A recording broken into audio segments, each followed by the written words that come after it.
Hey everyone, thanks for joining us today. I'm Jake Weatherford, a partner and wealth advisor at Castlepoint Wealth Advisors. And I'm Kendall King. I'm the CEO and wealth advisor here. So today we're excited to talk to you about some things that high net worth families do differently during market volatility. And Kendall, I know you've had a lot of experience with higher net worth folks. I think that people that watch this, not all of them are extremely high net worth. Some of them are, some of them aren't. But I do think there's things that we can take away from the experiences that we've had with clients of high net worth and the things that they focus on to have success in bear markets or in just down markets in general. One thing I'd say, just to start out before I kick it to you, is just number one, realizing that I don't have $200 million or $20 million. And so opportunities for someone that has that type of wealth may look a little different than the opportunities that I have. We both acknowledge that. But I think from our experiences, there's a ton we can learn from those type of people with that type of wealth. So talk to me a little bit about that. What experience have you had with those type of people, and what are some things you've learned? Absolutely. Yeah. Like you said, I mean, even if we don't have the same amounts of money, there's a lot of good lessons that we can learn from some of these families. A lot of times we just see the negative stuff with these families, but one of the things, whether you're talking about a historical family like the Rockefellers or even a more present day Warren Buffett, how he thinks, I think there are a lot of lessons to your point. The main thing that I found that high net worth families do really, really well is they think a lot longer term than us. They start thinking in terms of 50, 100, 150 years. They think in multi-generations. They also have an incredible amount of patience, right? Because they don't need things to work out that particular day or even that particular year.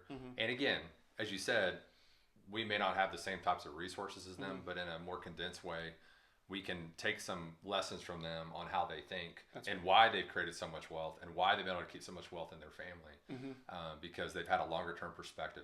The last thing, Jake, I was thinking about is, I think one thing that a lot of them do a good job of is they include their kids and their grandkids in how they're making these decisions, right? So that's one that maybe we don't think about as much of, if you have kids or grandkids, like this is a pretty good opportunity to start bringing them into how you're making decisions, including whether you should be investing in this market or not. Right.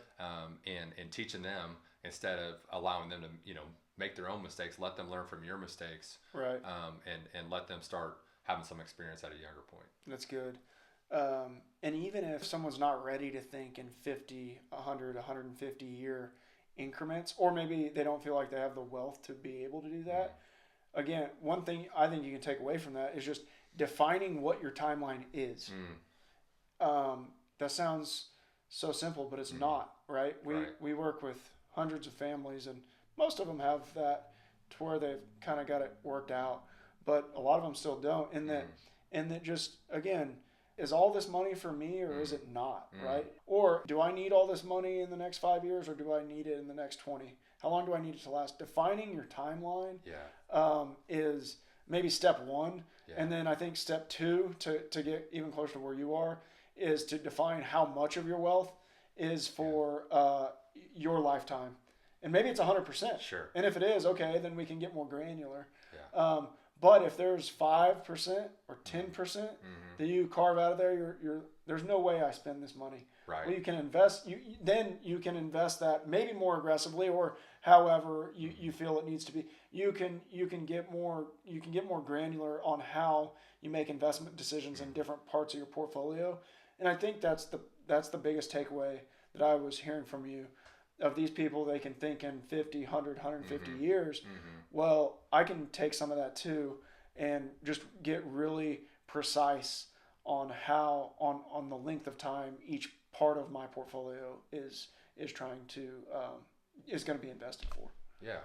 So that's good. I like that. And I just thinking about actual client conversations and kind of being practical with what you and I are talking about is I just recently had a conversation with a client. The husband and wife, they're in their 60s.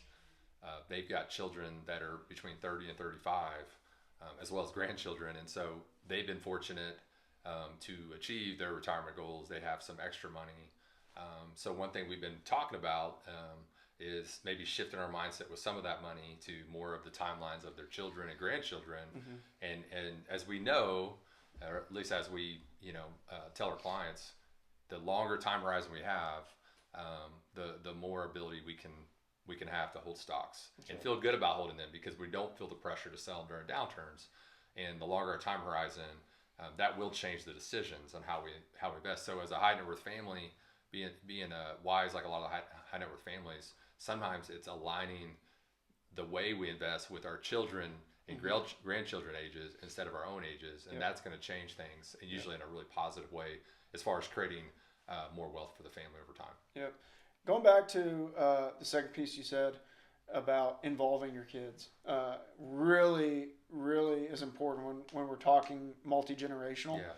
Look, they're going to get the money anyway, some amount of the money. So let's get them involved so they understand how to make these decisions, or at least have been a part of making these decisions. Right. Some of the most successful families that I've seen pass on wealth did that at an early enough age that they felt comfortable. Yeah. And that's important. And I think a lot of people may not know this, that actually in our fee we include an hour annually to spend with their kids. And so I'd encourage our clients, again, there's probably more than our clients watching this, but I always encourage our clients to take us up on that. Yeah. Even if they're teenagers, we don't have to talk to them about derivatives and all these fancy financial terms. We can break it down to where they start to build a base of an understanding that they're not learning in school, so that when they do have to make those decisions, again, they can make them well, and that can serve their family for 50, 100, 150 years. That's what we're trying to do. Yeah, I love that idea. And just a practical thing you can do, even with the teenager, to your point, is you can give them a small amount of money and allow them to start buying and selling their own investments. And whether they do poorly or great, that provides some great learning lessons. And if you expect they're going to get a lot more money down the road, it probably is wise, and this is what a lot of high net worth families do well at, it'd probably be wise for them to have some experience before they get a lot more money down the road. We've seen some positive results from that. Well, and we can wrap here, but as you know, that's how I got into this business, or how I got interested in doing this is, my dad, I think I was probably 15, 16 years old. I started a Roth IRA and started trading it on my own, trading individual stocks and things like that. And the other just note is that it doesn't have to be a ton of money. When you're talking to 13, 14, 15, 16-year-old, $500, $1,000 in that account, like that's a lot to them. No doubt. And they will learn those lessons even if it's on a smaller scale than obviously what their parents are dealing with. So that's a good takeaway too. That's a great way to get them involved in a smaller way, and then just continue to build that base. There's no substitute for personal experience. That's it. All right, everyone. Thanks for watching, and thanks for tuning in. We will see you again soon.